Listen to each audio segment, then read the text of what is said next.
Hey Physique Freaks, how's it going? Scott Tuzan on MetabolicMasterpiece.com.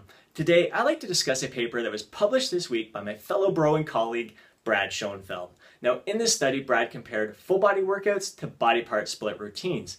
And what the study found is that the full body workout group gained significantly more muscle thickness in their forearm flexors, so biceps and brachialis, compared to the body part split group.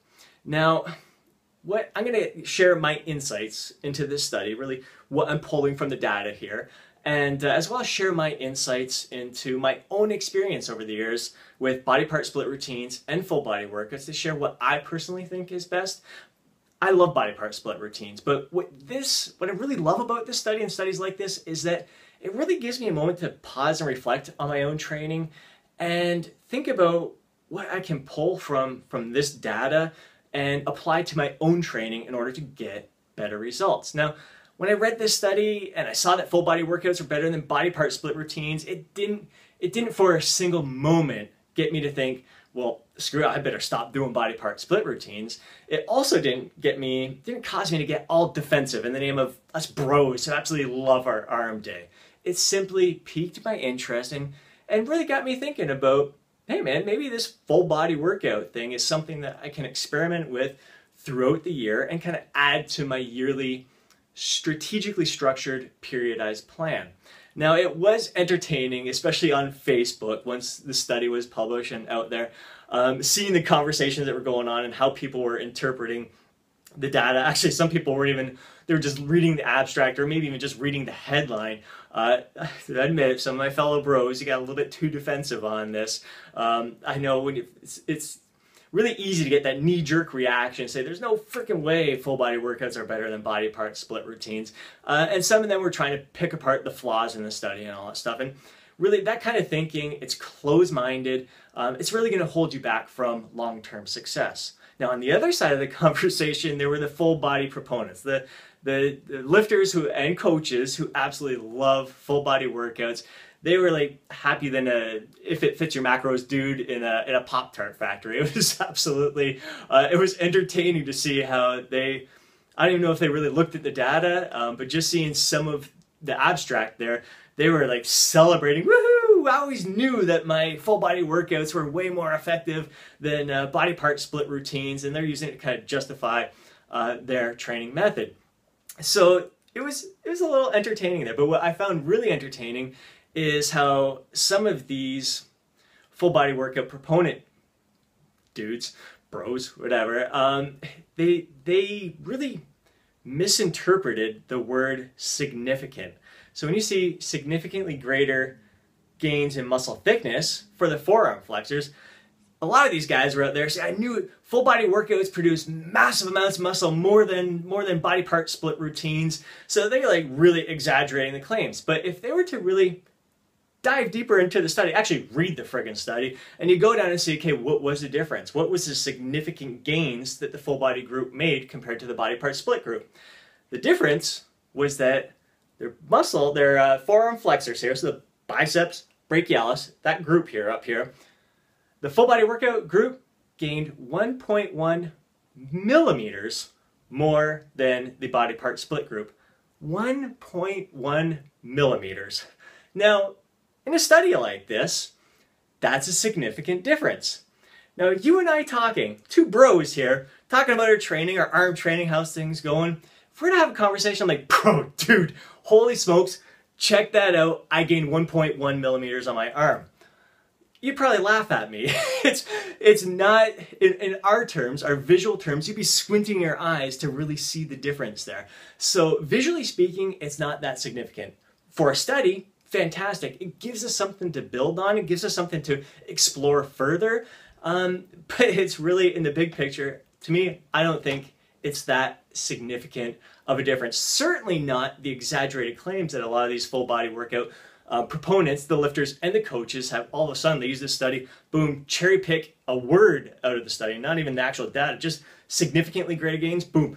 Full body workouts, massive amounts of more muscle than body part split routines, which is absolutely ridiculous. Now, let's dive a little bit deeper into the study here And Brad was he had no qualms at all about posting some of the limitations of the study. It was only 19 people who finished the study, young men, and there was a high degree of variability among them. So this made it a little bit difficult for them to really get clear measurements see the difference between the groups. So with the high inter-individual variability, it's a limitation for a study like this.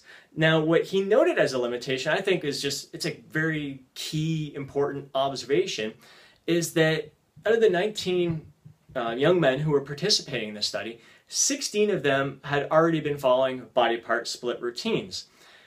So what Brad kind of labeled this as the novelty of changing a program that may have led to the results. So basically, you know what happens. You follow a body part split routine, you change things up, do a full body workout, your body's not accustomed to it. It's a new type of stimulus. Your body's more likely to grow compared to the group that had already been used to body part split routine. So had they been full body workout people that changed to a body part split routine, would they have experienced even greater results than the bros who are following body part split routines and went to full body workouts? I think, like as Brad mentions in that section of his paper, the limitation section, it provides us with something to study further, to really start to control different variables within a study and look at different options there, what we should be comparing within a study. So it may not even be that full body workouts produce better results than body part split routines. It may just be the novelty of change itself, changing your program. We always talk about the importance of changing things up in your structured periodized plan throughout the year.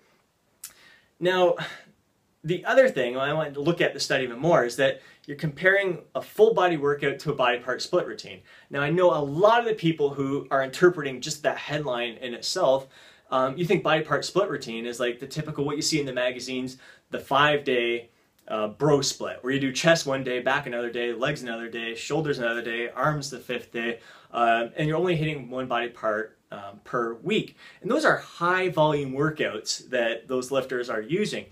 That is not the type of body part split routine that was in this program. In order to get accurate results from this study, you have to equate volume. So both groups trained 3 times a week, and there was 21 exercises in total 6 for the legs, 3 for shoulders, 3 for chest, 3 for back, 3 for biceps, 3 for triceps. So both the body part split group and the full body workout group did the exact same 21 exercises for the same reps, same sets. Volume was equated across the board. So basically the full body group picked, I think it's 2 leg exercises per day and 1 back, 1 chest, 1 shoulder, 1 arm, 1 bicep, 1 tricep. So they did that 3 times a week. The body part split group, again, trained only 3 days a week. So they had all the chest exercises on one day with the back exercises. The next day was all 6 leg exercises. The next workout was the arms and the shoulder workouts. So 3 workouts, exactly the same. That, to me, a 3-day body part split routine, hitting the groups, each muscle, once a week it's probably not one of the most common methods out there. I think it's a pretty basic method. Now I looked at the structure, I'm like, you know what, pretty good workouts there. If I were to follow that workout, I'd do 3 on, 1 off. So I'd do all 3 of those body part split workouts, the chest and back, the legs, the arms and the shoulders, take a day off, repeat the cycle. So I'd be in the gym 6 days a week. That had me hitting each body part twice a week. I think compared for some people, hitting each muscle group twice a week is high frequency training. At least it's better than what some would consider to be compared to a 5-day body part split routine. So, but the issue with that, that's more typical. The 3 on, 1 off, you'd see bodybuilders doing that. And that's kind of a high volume split. But when you're doing a study like this, you have to equate volume. So you can't use the typical split that us bros would be following. That would be a very effective split. 3 on, 1 off, but that would double the volume of training. So it wouldn't be fair to compare double the volume from one training to half the volume with a full body split routine. But right there, that's the beauty of body part split routine. We get to increase the volume with our training. We get to hammer each muscle group, give it a few days of rest, and then hammer it again. So it's exciting. It's what a lot of us bros really, really like. Now, and I don't want to put down the full body, the body part splits, the 5-day splits. Back when I was 35, I'm going to be 40 this year. So 5 years ago, when I had been following mainstream workouts, all the quick, short burst stuff, not in the best shape, I finally decided, you know what, I've got to reignite that flame that I had for natural bodybuilding training. And that first year that I got back into bodybuilding, serious training, I was doing the body part split routine, hitting every muscle group just one time per week, experienced incredible results. Got shredded, built up muscle, got shredded again, and and at the same time, I had a lot of my clients. I was recording those workouts, sharing them in my Metabolic Masterpiece program. A lot of men and women were following the exact same thing as I was and experiencing incredible results. Now, during that time, if I was to just follow full body workouts, would I have experienced better results? I don't know. I can't tell you. All I know is that I got fantastic results from that full body split routine. And since then, I've really learned to vary my split routines. So what is high frequency training? I see that a lot. I see some people may consider the 3 days a week full body training high frequency training. Some may think that's not high frequency training. You see the 5 days a week, 6 days a week that some people are training full body workouts. For us bros, following a split routine where we're hitting every muscle group every 3 days, every 4 days, maybe every 5 days, that's still considered high frequency training for us. It's not once a week. We're hitting the muscles a little bit more often. So really, no two splits are created the same. There's such a variety of body part split routines. So when you see a study that says full body versus body part split routine, you've got to be careful what conclusions you're drawing just from reading the headline, because there's so many different body part splits that you could compare a full body workout to. But again, it's going to be a real struggle to equate volume, because when it comes to body part split routine, we really like to jack up the volume there. Now, interesting enough, it's quite trendy lately to do high frequency training where you're doing full body workouts 5 days a week. And it's really piqued my interest. That's why this study piques my interest as well. My colleague, Borg Fagerli, I think I said that all right, Borg Fagerli. He really kind of encouraged me to explore the high frequency training as well. If we do it for calves and I experience great growth from stimulating my calves more, why not every other muscle group? And I've done it. I did some high frequency training back in September. I'm doing it right now. So I'm into my 6th week, as I said in the last video. So for the first 4 weeks, I did an upper lower split, whereas in the gym 6 days a week. So I was hitting each muscle group 3 times a week. Right now, I'm doing a 5-day full body routine. It's different than the last time I did the 5-day high frequency training. Last time I had 3 heavy lifting days, and it just ran me into the ground. My strength increased, but by the 4th week, it was just too much for my body to handle. So 4 weeks was all I could take. Right now, I have 1 heavy day, 2 moderate days, kind of the low moderate area, 1 high moderate day, and 1 really high rep range kind of day. So really varying the weight that you're lifting, the rep range through it there is really important when you're hitting high frequency training. So again, a lot of my colleagues, they see Scott, he's really open-minded. He's really willing to explore various splits, various full body workouts, because he's committed to experiencing the best gains possible, the best aesthetic physique possible. So they see I have an open mind and they're really curious. Well, you've tried a whole bunch of different things. You got incredible results from that first year doing just the body part split, 5 days a week, hitting each body part once.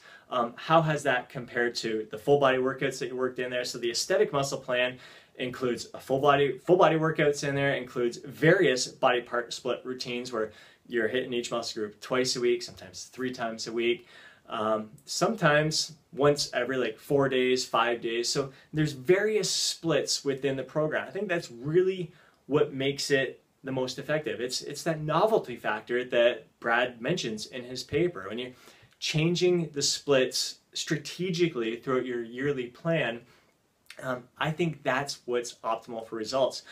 I have experienced incredible results on each and every one of those splits. I am ecstatic with all of them, and I'm very enthusiastic towards each and every one of them because of the change. I just get excited for that change and seeing how my body is going to respond to it, and then working a new split there. I have to say the 3-day full body workouts is probably my least favorite. And the way they have that body part split routine, the 3-day body part split routine, that wouldn't be a favorite of mine either, because I like to be in the gym more frequently. I love to be in the gym 5 days a week, sometimes 6 days a week, even sometimes 7 when I'm going to go in just for abs and calves on that 7th day. So yeah, I love being in the gym. Anything that's low frequency, has me in the gym only 3 days a week, it doesn't resonate with me all that well. I'll put my very best effort into those workouts when I'm in the gym, but it just doesn't feel right being away from the gym on the off days. So I have to work in something else, maybe just go in for those calves and abs on the off days in order to get in the gym a little more frequently and feel like I'm in the gym more frequently, even though I'm doing full body workouts 3 times a week. So that's my long-winded insights into what I think is best. What I think is best, they're all friggin' the best. It's really, you get what you put into a workout, and it should be something that you enjoy. I really enjoy body part split training. So I experiment with various body part splits and the frequency that I hit each muscle group, whether it's every 3 days, 4 days, 5 days, 6 days, sometimes every 7 days, like I love. That's a little less frequent than what I used to do. I used to hit each body part once a week long ago. I said my first year. Now it's maybe once a year I'll hit a 5-day split. Most of the time I like to try to hit each muscle group at least once every 5 to 6 days. And that's my, again, long-winded answer. Hope you enjoy it. Again, don't cherry pick data from a study. This is an incredible study. It just blows my mind how people misinterpreted some of the information in there. Brad, keep up that killer job there, producing some great studies and sharing the results with us. I mean, it means a lot to us bros. It gives us a lot of great insights to pull from and apply to our own training. All right, man. Have yourself a freaking amazing day.